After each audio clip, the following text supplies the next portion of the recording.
A few years ago, I was playing basketball early in the morning, and I had just gotten done running 3 full court games. I was pretty tired, and it was time for me to head to work.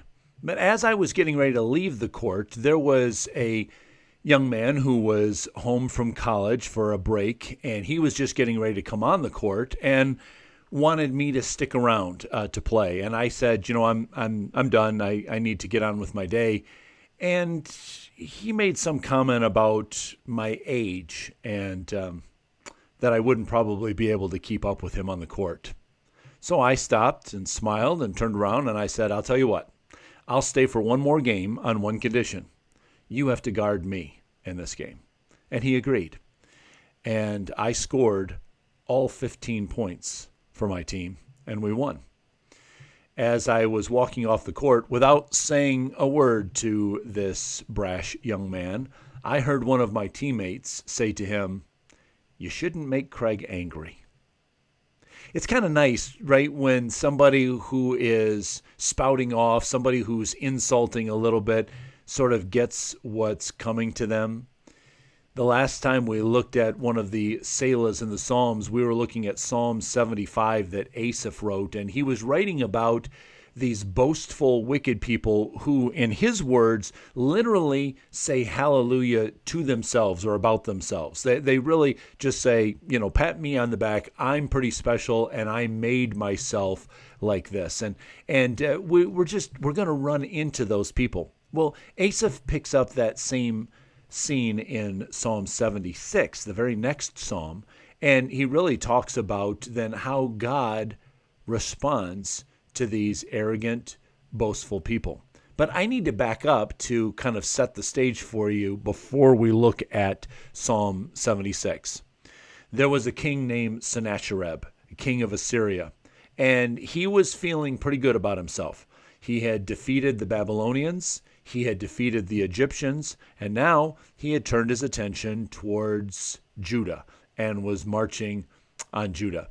And so he sends his general, a guy by the name of Lachish, he sends him to talk to King Hezekiah and his officials and listen to the boasting and the arrogance and the insults as Lachish, speaking for King Sennacherib, comes to Judah. Here's what Lachish says. This is what the great king, the king of Assyria, says. On what are you basing this confidence of yours? You say you have strategy and military strength, but you speak only empty words. On whom are you depending that you rebel against me? Look, now, you are depending on Egypt. Now remember, he had just defeated the Egyptian armies. He says, but you're depending on Egypt, that splintered reed of a staff which pierces a man's hand and wounds him if he leans on it. Such is Pharaoh, king of Egypt, to all who depend on him. And if you say to me, we are depending on Yahweh our God, isn't he the one whose high places and altars Hezekiah removed, saying to Judah and Jerusalem, you must worship before this altar in Jerusalem? In other words, what Sennacherib and Lachish were assuming as Hezekiah was going through these reforms and making sure that there weren't altars set up to these false gods, they were really kind of lumping Yahweh in with all of these other gods as well. And so they said, if you can kind of just tear down his altars, why would you depend on him? He doesn't seem like he's that strong. He doesn't really seem like he's that big of a deal. He goes on. He says, come now, make a bargain with my master, the king of Assyria. I will give you 2,000 horses. Now listen to this stab. I will give you 2,000 horses if you can put riders on them. Like you don't even have enough people for that. He says, how can you repulse one officer of the least of my master's officials, even though you're depending on Egypt for chariots and horsemen? Furthermore, have I come to attack and destroy this place without word from the Lord? The Lord himself told me to march against this country and destroy it. Boy, that's really kind of arrogant, isn't it? The only reason why I'm here attacking you is because God sent me to attack you. Now, listen, I know, like I said, Hezekiah was undertaking some reforms because the people of Judah had really backslid. They had slid away from God and they were worshiping these other idols. But I mean, come on, after all, Israel, Judah is still God's people, even though they had strayed from him for a period of time. But Hezekiah is undertaking these reforms. But these Assyrians, they don't make any pretense of following Yahweh at all or believing in him. They have their own gods that they trust. And so you want to say, well, God, how can you allow him to get to get away with all of this boasting? I mean, I would want God, the very first time that one of those insulting words come out of his mouth, just, hit him with your lightning bolt. Just blast him right then. That's always been, I think, in our thoughts as humans. We're always wondering, why doesn't God just get them right away? Why doesn't he do it right away? In fact, when we get all the way to the last book of the Bible in Revelation, John records for us some people, some saints of God, martyrs. They're in heaven. Their souls are in heaven because they stood firm for their faith in Jesus here on earth and were martyred for their faith. And they're in heaven and they're asking this question. Listen to what they say in Revelation chapter 6. John writes, I saw under the altar the souls of those who had been slain because of the word of God and the testimony they had maintained. They called out in a loud voice, how long, sovereign Lord, holy and true? How long are you going to wait for this until you judge the inhabitants of the earth and avenge our blood? How long are you going to wait?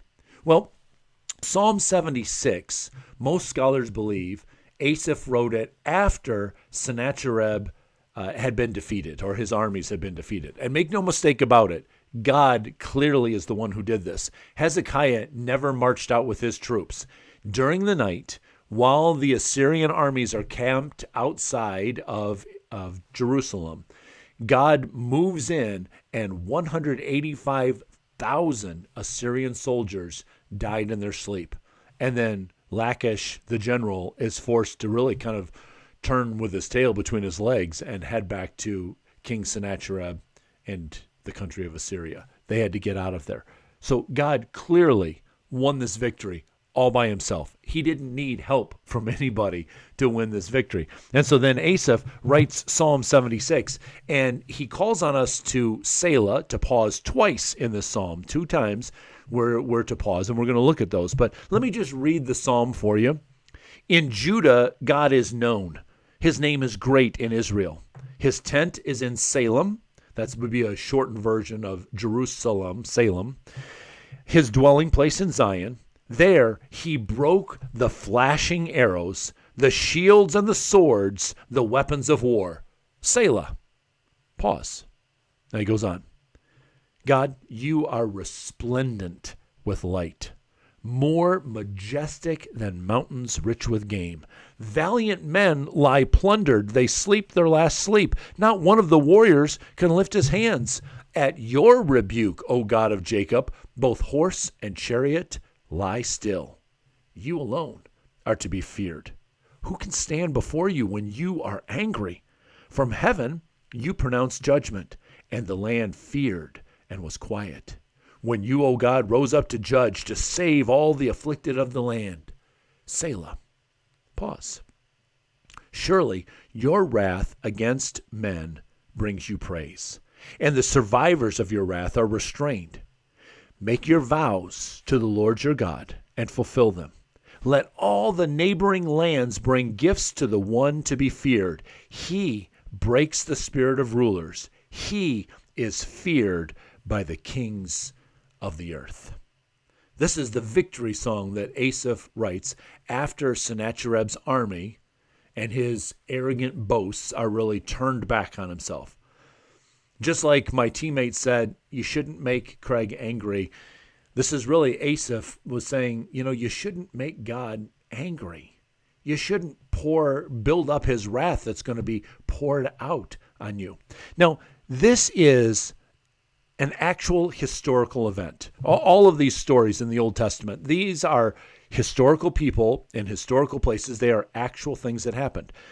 But these physical stories are intended to show to us a greater fulfillment, an ultimate fulfillment in the spiritual realm as well.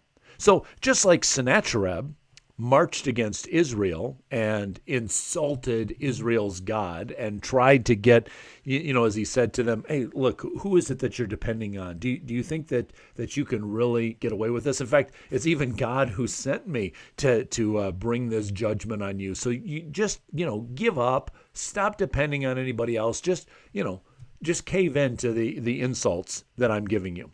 Well, Jesus said it very clearly about the devil. He said his agenda was pretty straightforward. Steal, kill, destroy. That's what he wants to do. And so Paul makes it clear that in our spiritual battles today, that who it is that we're facing. We may not be facing an army like the Assyrian army that Sennacherib sent, but we still are facing foes that are just as real and just as deadly. Here's how Paul says it in Ephesians chapter 6.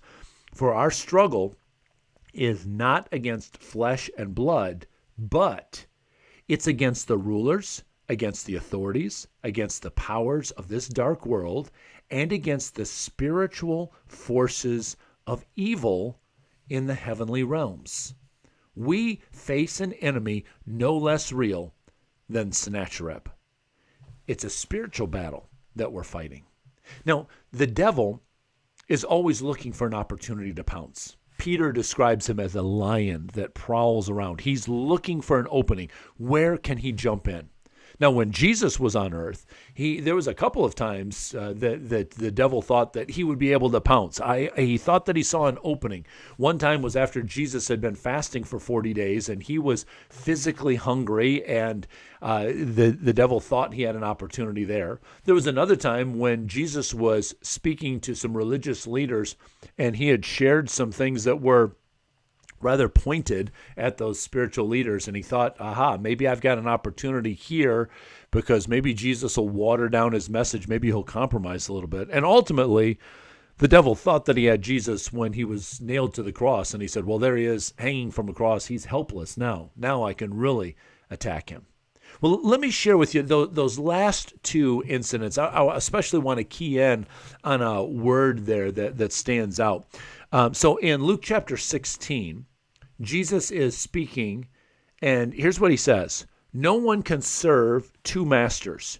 Either you will hate the one and love the other, or you will be devoted to the one and despise the other. And here's his conclusion. You cannot serve both God and money. Now, he's speaking to the Pharisees. The Pharisees would tell everybody, we are the model of how to serve God. Okay? If you want to know how to serve God, follow us. Watch our model. Follow all of the rules and the things that we put in place. Okay? But here's what Luke writes in the very next line. After Jesus says you cannot serve both God and money, Luke writes this. The Pharisees who loved money heard all this. Okay? Now they're saying we're the ones that are going to show you how to follow God. But then Luke says, but actually they loved money. So these words that Jesus is saying, you have to pick. You have to love God or you have to love money. You cannot have two masters. And so listen to what Luke says. The Pharisees who loved money heard all this and were sneering at Jesus. They were starting to surround him, much like Sennacherib's army was surrounding Judah. They were coming in. Okay? Now, at another time, Jesus is hanging on the cross. He's been nailed to the cross. He is completely helpless, suspended in the air, and his first words from the cross, he says this, Father, forgive them, for they do not know what they are doing. Father, forgive them, for they do not know what they are doing. And they divided up his clothes by casting lots. The people stood watching, and the rulers, these are the same Pharisees, Sadducees, these religious leaders, the rulers even sneered at him. And here's what they said. He saved others. Let him save himself if he is God's Messiah, the chosen one. Some of the other gospel writers add an additional phrase. If you come down from that cross, then we'll believe that you really are who you say you are. But notice this word, both times Luke uses it, sneered. They sneered at him. This Greek word is only used those 2 times in all of the New Testament. Luke just uses in Luke chapter 16 and Luke chapter 23. And that word means to mock, to deride, to scoff at, or as it's translated here, as I just read it, sneer at somebody. But you can hear kind of like just the dripping in their voice, like, who do you think you are, saying these kind of things? And they're saying it to Jesus. Now, the psalmist in Psalm chapter 2, he kind of wondered. He said, how is it that people think that they can get away with this kind of stuff? How can you say these kind of things and get away with it? Listen to what Psalm chapter 2 says. Why do the nations conspire and the peoples plot in vain? The kings of the earth take their stand, and the rulers gather together against the Lord and against his anointed one. And then here's what they say. Let's break their chains, they say, and throw off their fetters. And then listen to the response. The one enthroned in heaven laughs. The Lord scoffs at them. Then he rebukes them in his anger and terrifies them in his wrath, saying, I have installed my king on Zion, my holy hill. He's saying, I get to decide. I get to make the decision here of who's going to be in charge. And I've said that my son Jesus is the King of Kings and the Lord of Lords.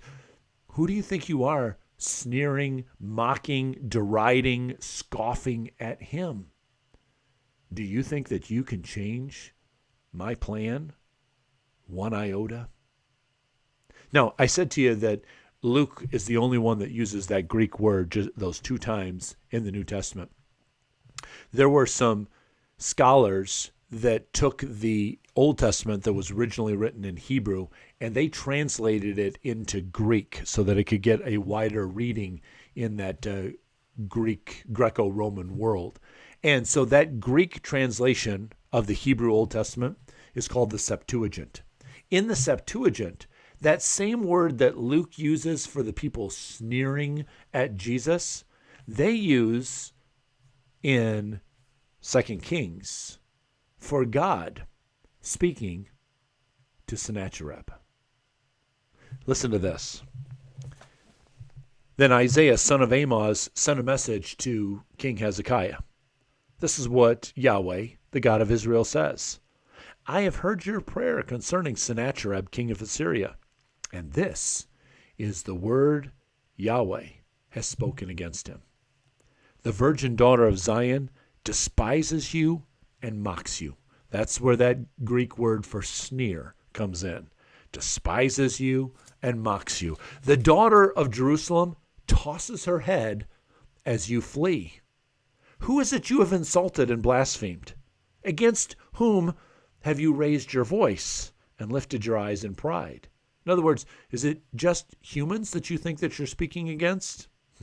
No, you're speaking against their God as well. It's against the Holy One of Israel. By your messengers you have heaped insults on the Lord, and you have said, with my many chariots, I have ascended the heights of the mountains, the utmost heights of Lebanon. And it goes on. This is, all of these I have. You've done all of these great things. You think you are that powerful. But here's how God responds then. Have you not heard? Long ago, I ordained it. In days of old, I planned it.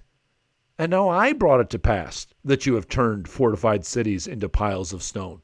I'm the one who did all of this. I set it up for you to do this, and now you have been talking like you're the one. God goes on, but I know where you stay, and when you come and go, and how you rage against me. Because you rage against me, and your insolence has reached my ears, I will put my hook in your nose and my bit in your mouth, and I will make you return by the way that you came. You shouldn't make God angry. And when God makes it very clear here that when Sennacherib is raging against Hezekiah and the people of Judah, he says, who is it that you think that you're raging against? He says, it's me that you're speaking against. Well, friends, it's the same thing today when the devil speaks against you, when he rages against you. And you know that word Satan literally means slanderer. So he says when the devil slanders you, who is it he's really slandering? God says he's really slandering me. He's really insulting me. He's sneering against me. But God says, I get the last word. I get the final word.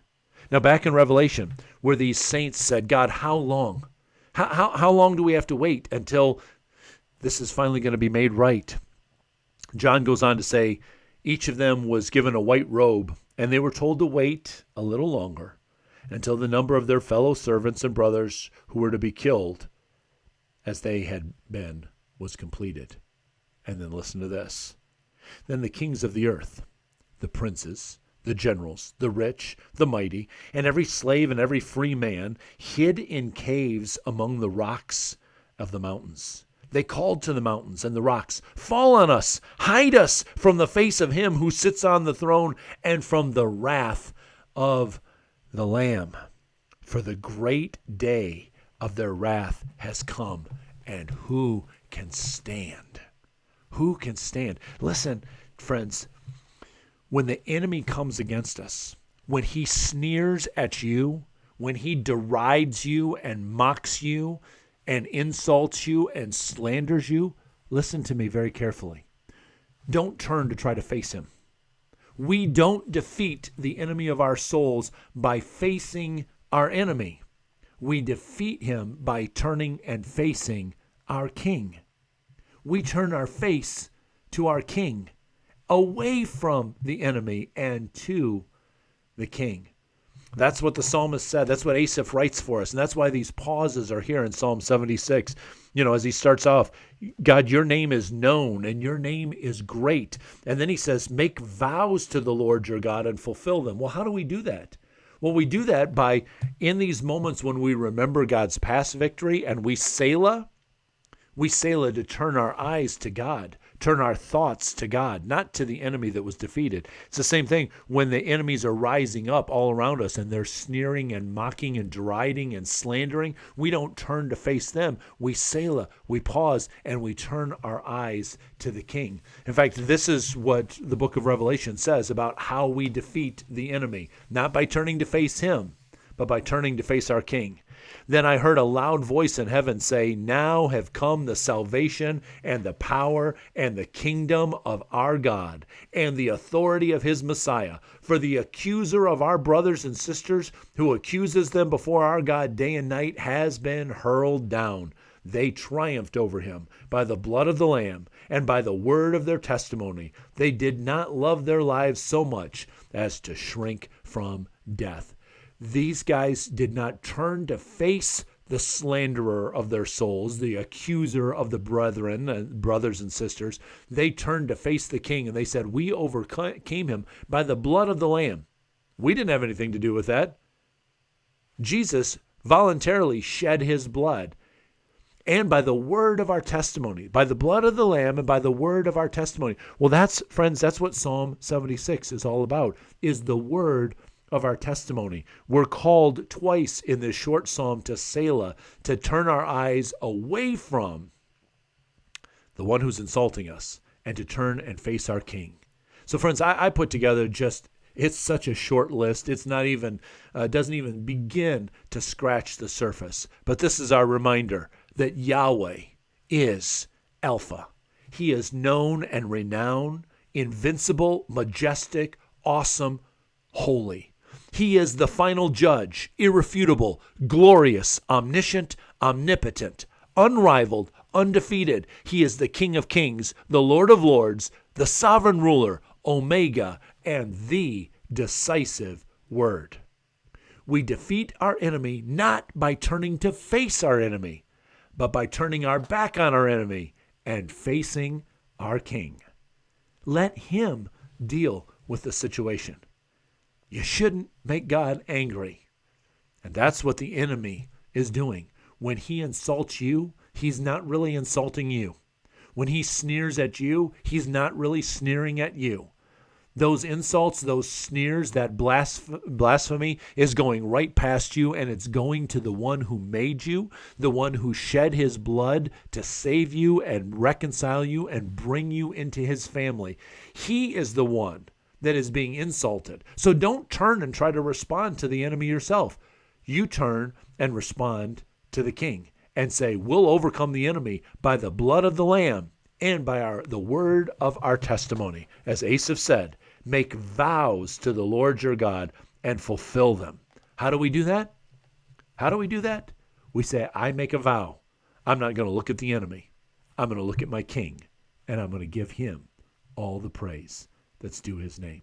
So friends, when you feel surrounded, when you feel attacked, when you feel slandered, when you feel sneered at, don't turn to face the one who's bringing those accusations and those nasty words against you. Turn and face the King of Kings, who will ultimately deal with that. Father, I pray that you'd help us to remember to Selah, to pause. When the insults come, when the sneers are directed our way, may we remember it's not us that's being attacked, but those attacks are going against you. And so we don't want to turn to try to face the enemy, but we want to turn and face you and give you all of the praise that's due your great name. We will overcome that enemy by the blood of the Lamb and by the word of our testimony, by the praise that we lift to the King of Kings and the Lord of Lords. Amen. God bless you, friends. I love you. As always, leave me comments, questions, and I'll be sure to get back to you. I love being able to dialogue with you. May God bless you.